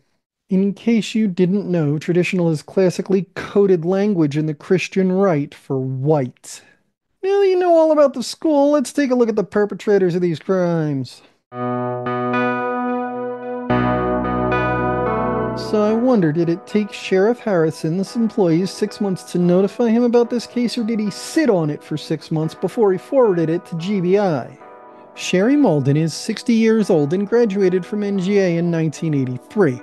I do not have information on when she began working there, and the only information I have on when she no longer worked there is from the school statement that says it was some time ago. Bonnie Brown is 25 years old and graduated from NGA in 2017. I do not have information on when she started teaching there, and the only information I have on when she no longer worked there is the school statement that says it was some time ago. No, that's not deja vu. They're pretty much the same. Yes. This case is about 2 women who both graduated from this school, then later came back to teach at this school, and while teaching at this school, molested a student. Sometime before June of 2024, students from the school began reporting to their parents that another student was engaging in sexual activity with 2 teachers at the school. The only information we have about the victim right now is that they are under 16 years of age. We do not know their gender. I will assume they are male in this video because reports seem to lean that way. In June of 2024, allegations were made and the Greene County Sheriff's Office was asked to investigate. It is stated that Sheriff Donnie Harrison stated that he forwarded the case to the Georgia Bureau of Investigation, or GBI, when he received it. The GBI was contacted about it in January of 2025. So I wondered, did it take Sheriff Harrison's employees 6 months to tell him about the case, or did he sit on it for 6 months before forwarding it to the GBI? When GBI received the report, Brown was teaching at Wilkes County Elementary School in a neighboring town. It took GBI about 3 months to gather enough evidence to make arrests. On March 21st, 2025, Brown was arrested and charged with improper sexual contact by an employee. According to Justia Law, the actual title of the code is Improper Sexual Contact by Employee, Agent, or Foster Parent, Consent Not a Defense. This law is broken when an agent, such as a teacher or parole officer, has sexual contact with someone they should have known was under the care or jurisdiction of the facility or organization the individual worked for, and the perpetrator knew or should have known. The penalty for this crime is 10 to 20 years in prison and a fine of up to $100,000. On March 24, 2025, Mauldin was arrested and charged with the same crime as Brown, as well as charges of aggravated child molestation and statutory. Aggravated child molestation happens when a person commits an immoral or indecent act with someone under the age of 16 for the purposes of sexual gratification of the child or the person, which results in physical injury to the child or includes sodomy. This is punishable by a term of 25 years to life imprisonment. Statutory rape happens when a person engages in sexual intercourse with someone between the ages of 14 and 16 that they are not married to. Let's put that last piece in perspective. There are already exclusions in the law stating that the perpetrator must be over 18 and at least 4 years older than the victim. What the fuck are 14 to 16-year-olds doing marrying adults in Georgia? Anyway, statutory rape is punishable by between 10 and 20 years in jail. All this means that if convicted, Mauldin is probably never getting out of jail, but Brown could be out in as little as 10 years while she's still not even 40 years old. Currently, Brown is out on bail, and I am uncertain of the status of Mauldin. I do know there is only one victim listed in court documents, and they state that both women knew the other was involved with him. That's all the information I have on this case right now.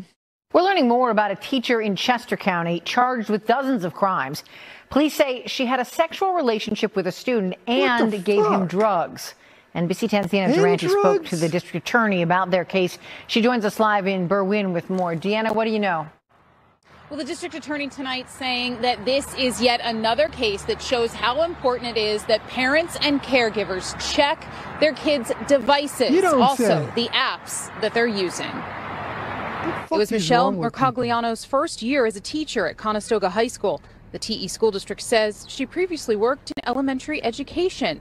Court documents say it wasn't long after the year started, Mercogliano obtained a Snapchat handle for a student and began conversations. Investigators became aware of the allegations on Monday night. By Tuesday morning, they confiscated Mercogliano's cell phone and say Mercogliano was texting the victim as police were interviewing him about the case. While there is a warrant for Mercogliano, she's not yet been arraigned. The DA also says not just for you to be monitoring your kids' online activity, but also listen to what they're talking about with other kids. And if you hear something that creates concern, don't hesitate to notify the school district, police, or the state child line.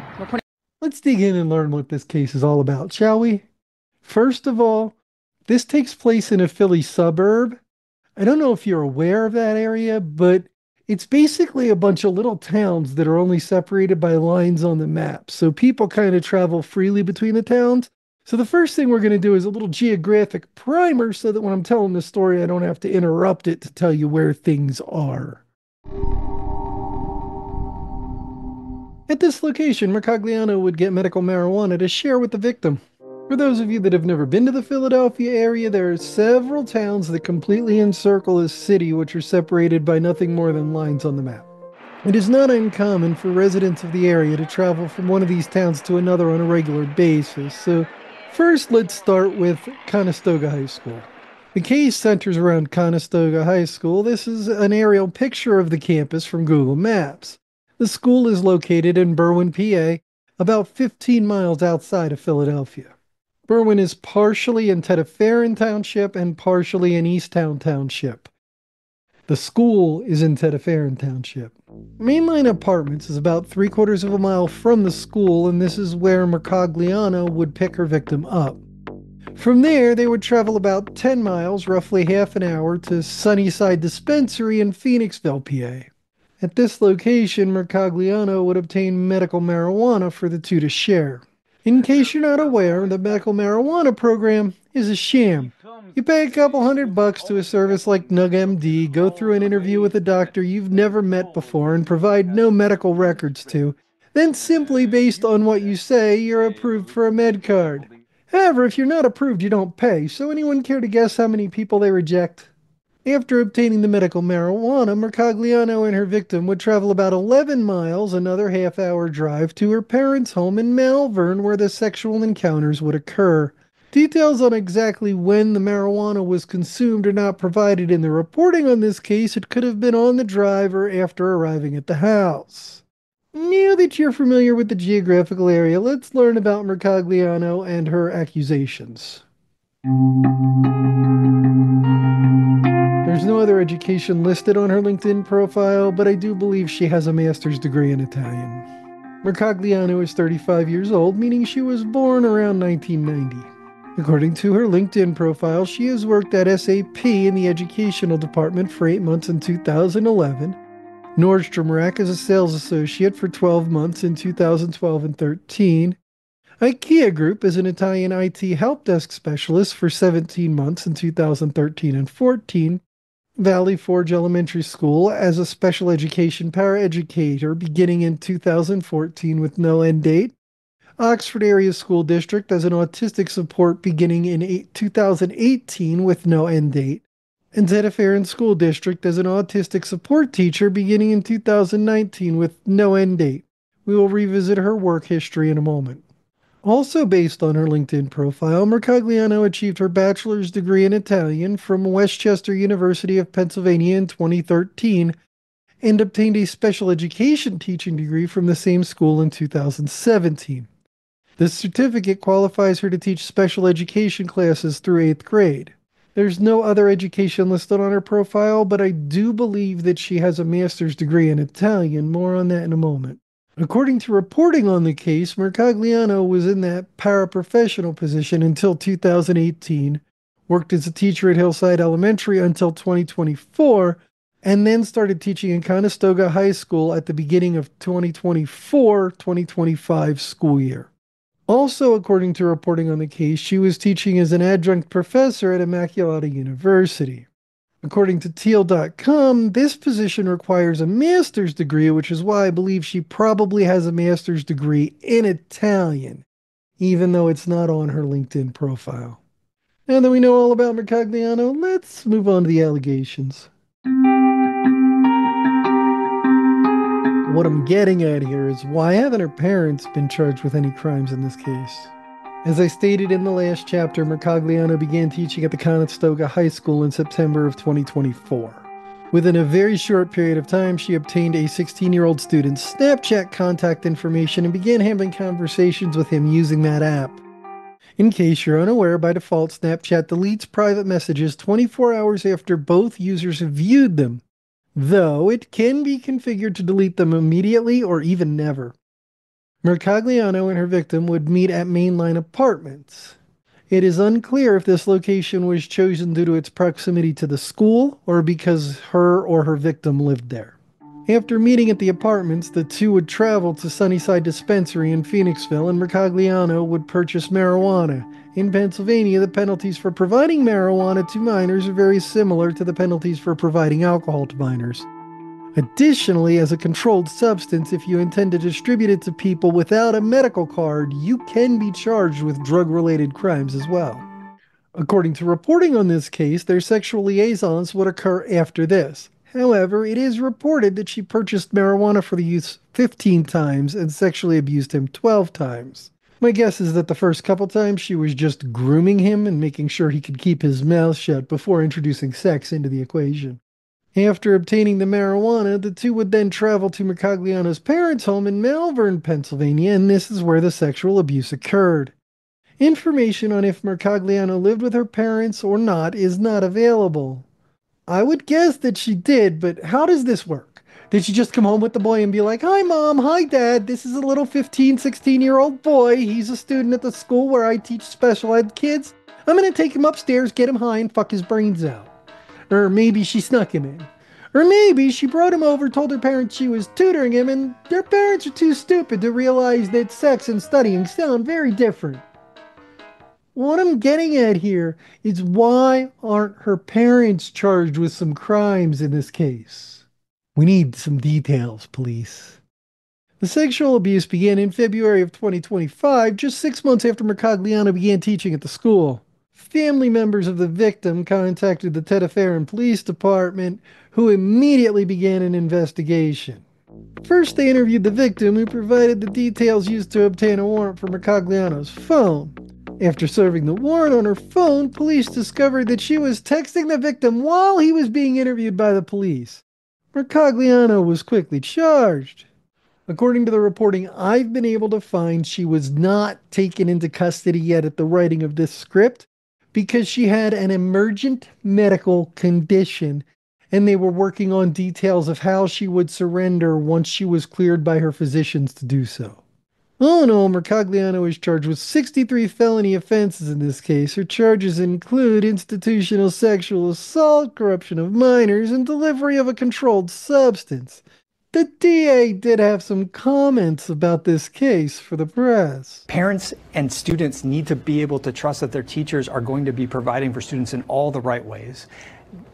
This is all the wrong ways, and we're going to hold this teacher accountable. We heard from family members that there was a concern that there was a sexual relationship between a student and teacher, and the Jefferson Township Police Department dropped everything, and they went to work. If you give your child a phone, you are giving the world access to your child, right? And so you need to make sure that you have an ability to see what's going on, not just on social media, but on that phone, right? Because some of these apps are designed to delete things after a day, or to delete things after seconds. She will be promptly taken into custody, and we will be seeking a relatively high bail commensurate with the seriousness of this offense. She'll probably play it down to very few charges and little, if any, jail time. She'll probably have to register as a sex offender, at least for a while. What's going on here? Wait, let me put my headphones on so I can hear this. Christina? Yes. Okay, Christina, do me a favor. Can you step out of the car for me? What I know you're the confused. hell? I'll explain everything to you. You don't have anything on you. confused. Just grab whatever you need. Whatever I need. Yeah, whatever you need, like your phone, your purse, your card. Are they arresting her? Going somewhere? Or? Yeah, we're going to explain everything to you guys. We do have an investigation going on. We have to talk to you about it at the police department, okay? Oh, that's not good. There. It's not my investigation. I don't know the full details. But you have to bring me there, though, okay? So I do have to put you in handcuffs and bring you to the police department. Just a Downers Grove. Handcuffs? Yes, unfortunately, yes. I'm like willing to go with you. I get it, yeah. Unfortunately, we have to do it that way. Yo, Do me a favor, we they're just take putting this off. handcuffs on you Yeah, when everything's you know okay. to We go, just need you're to talk to you under at this part, that's arrest, all. Nothing else on your pocket right now? Anything else? Just my phone. Just your phone? Here. Okay. Excuse me, is my husband coming with? Yes, yeah, he's taking his phone number down. We're staying in touch with him. We're just going to Downers Grove, so 10 minutes away. No, I know, but I really would prefer that my husband's with me. Of course. Sure you don't want a tissue or something? I'm feeling I'm gonna throw up. You want a bag? Yes, please. All right. She's gonna throw up. She is going to throw up. Wait till you find out what she's charged with, and then you're gonna be the one who wants to throw up. This is Christina Formella, a special education teacher in Downers Grove, Illinois. The case involves one of her students. Let's learn about where this happened, who did it, when it happened, and what happened. You know, all the good stuff. The reduction in water-absorbing soil has created significant issues with flooding in the area. Downers Grove is a village of 50,000 people in DuPage County, Illinois. It is a southwestern suburb of Chicago. In case you weren't aware, Chicago does seem to be the epicenter of the torrent of teacher sexual abuse cases right now. Downers Grove was founded in the early 1830s, and prior to the Civil War, it contained at least 2 stops on the Underground Railroad in 2 of the first 3 homes built there. It was founded by abolitionists from the northeastern United States. In 1947, a tractor fell off of a train onto the tracks. Before it could be removed, another train hit the tractor, causing an accident that killed 3 and left parts of the train station in ruins. In the 1950s, highways were built that linked the village directly to downtown Chicago, which created a population explosion in Downers Grove. In recent years, the village has had a very high teardown rate as old, small homes are torn down and replaced with modern, much larger homes. The reduction of water-absorbing soil has caused significant flooding issues in the area. Just another benefit of gentrification. Downers Grove is just over 84% white, 54% of the households include married couples living together, 16% of the households are male-led, and 26% are female-led, both with no spouse present. Only 10% of the adult population is divorced.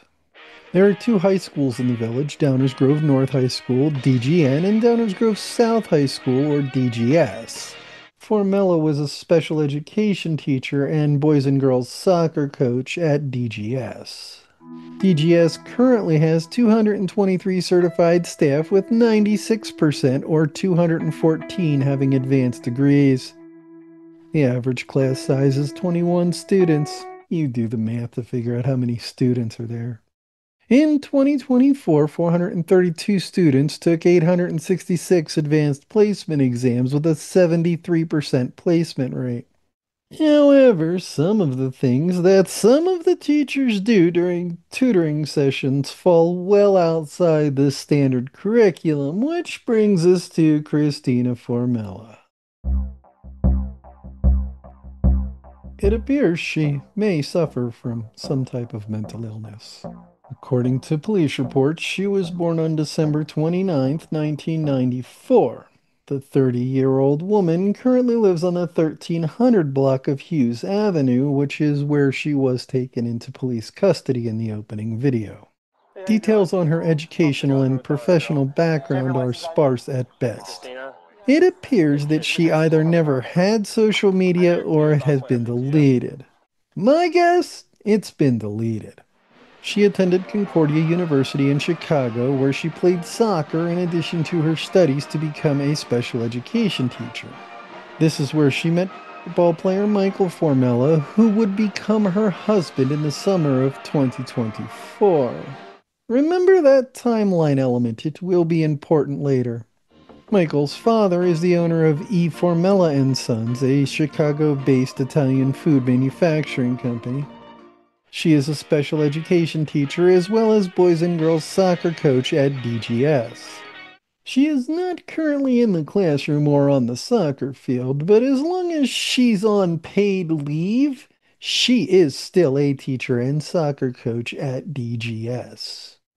It appears she may suffer from some type of mental illness. In the body cam footage from her arrest, she is wearing a Kill Crew hoodie. According to the Kill Crew website, there is no one person behind Kill Crew. Kill Crew is purely an idea, an illusion created by every single person fighting mental health issues or inner demons. We might lose a round, a day, or even a year or years to our demons, but we don't lose the fight. Kill Crew is a conglomerate of race, religion, and political beliefs, all focused on a singular fight, the one within ourselves. I did not mention this because it in any way mitigates the awful things this woman is accused of, but to highlight that people are dynamic and multifaceted. We can feel for a woman who is going through her own struggles with mental health while still being thoroughly disgusted by the aberrant behavior she is accused of. Also, there's a link to Kill Crew in the description. Please support them. They have an awesome mission. Now, let's talk about what Formella is accused of.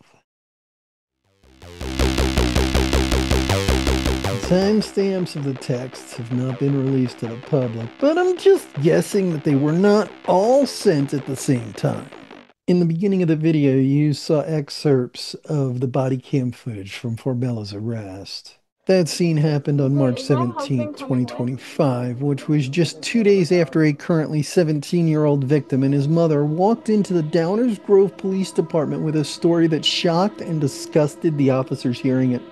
The story started 2 years earlier when the victim was only 15 years old and was a student at DGS, where Formella was his soccer coach and also provided him with individualized tutoring.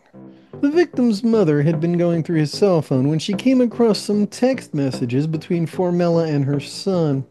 Here are some of the texts this, at the time, 28-year-old teacher and soccer coach sent to her, at the time, 15-year-old student. I love you so much, baby. Even though this morning was short, it was perfect. I love having sex with you. From their initial interviews with the victim and his mother, police had enough information to loop in the DuPage County State's Attorney Robert Berlin and the Assistant State's Attorney Jacqueline McAndrew.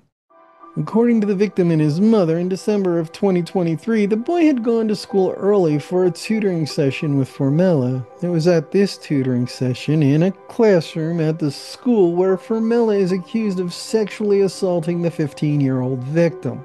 Remember when Formella got married?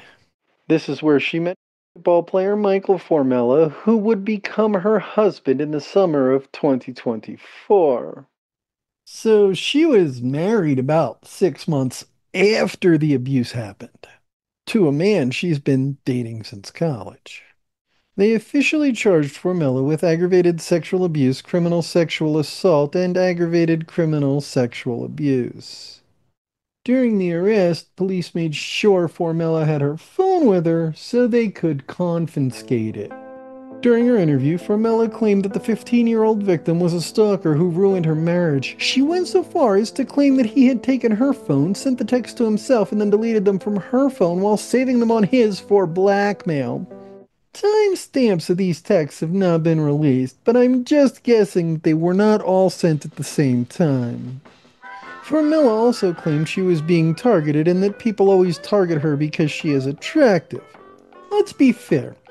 Formella is a physically attractive woman, even if her soul and heart are as black and cold as a new moon desert night. Also, if we're going to accuse people of molesting children just because they're beautiful, Hollywood is full of way better candidates than Formella. While police were interviewing Formella, they executed a search warrant on her phone. What they found there is disturbing, to say the least. Formella kept a diary in the Notes app. In this diary, or memoir as some sources call it, Formella called the victim disgusting and accused him of cheating on her.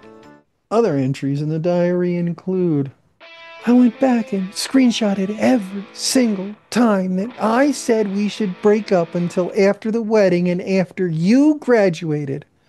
We will be in each other's lives forever.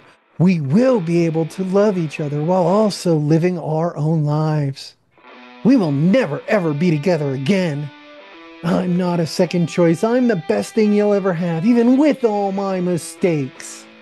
In a section titled Manifestations, Formella stated that she hoped the victim would soon reach out to her and fix things between them.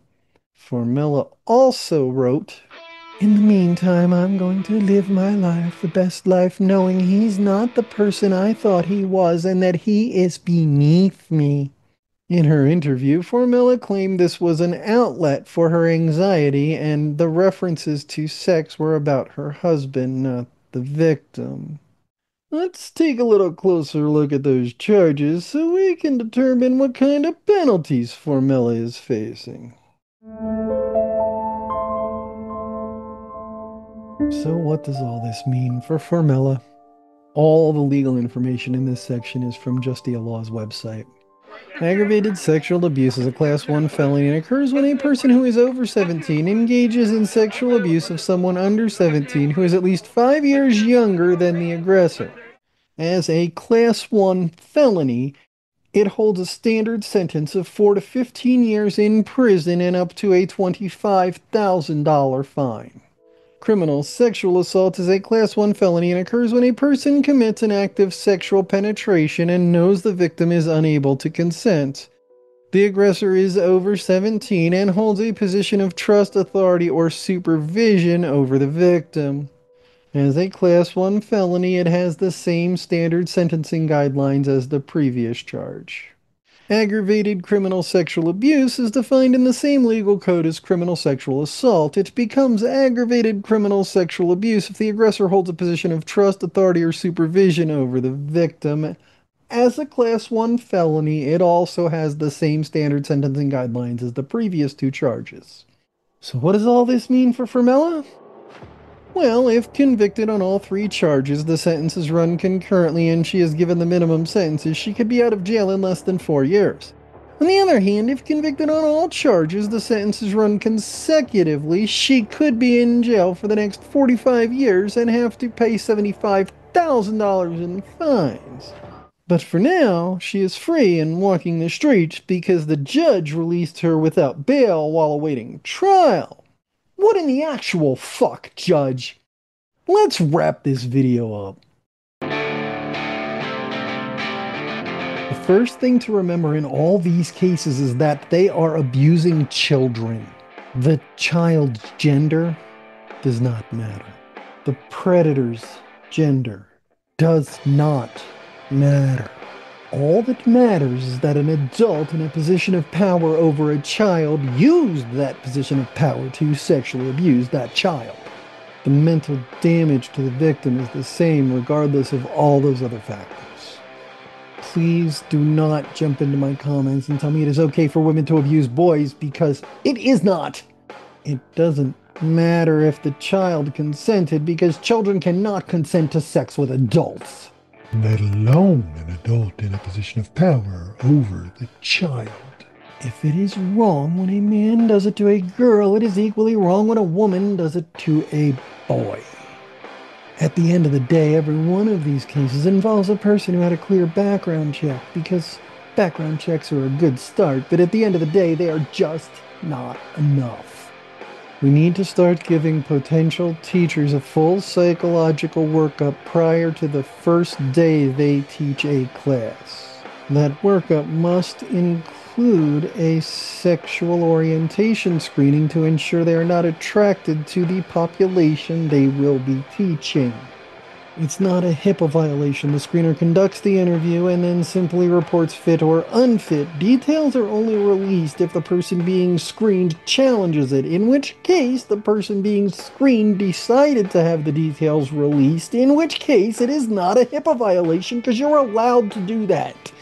It is not cost prohibitive because every school district employs either a psychologist or a psychiatrist who can conduct these screenings at no additional cost to the school district.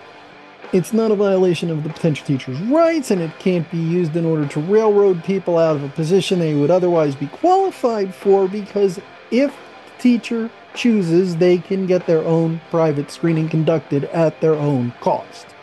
Also, we need to have education about appropriate and inappropriate behavior from adults, specifically teachers, beginning in elementary school so that the children know what to report in the first place, for fuck's sake.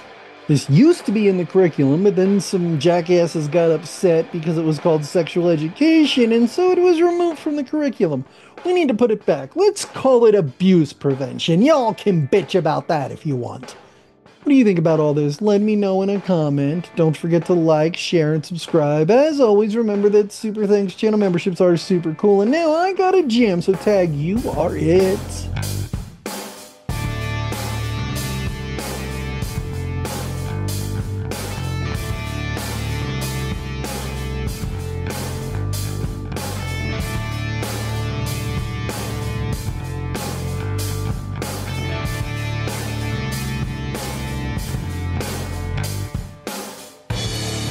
The two met when Joynes was his high school math teacher. In 2021, Joynes and the 28-year-old teach first as a youth. As I mentioned, Boye would flirt with Joynes. Her response to this was to supply him with the took him to her Talford Center on the day of the assault. Boye reports that at the time he thought the and it has come to me. Then in March of 2023, one of her former students' parents contacted law enforcement and told them she suspected Ma was having an inappropriate relationship with her to Scott. On March 8th, a bail hearing was held for Ma. The judge granted bail with stipulations about her not contacting former students, not contacting anyone involved with the case or from the school, At her preliminary hearing, prosecutors presented evidence that Ma had engaged in a Basically, it's just an average small town with a mostly homogeneous. Someone called a school official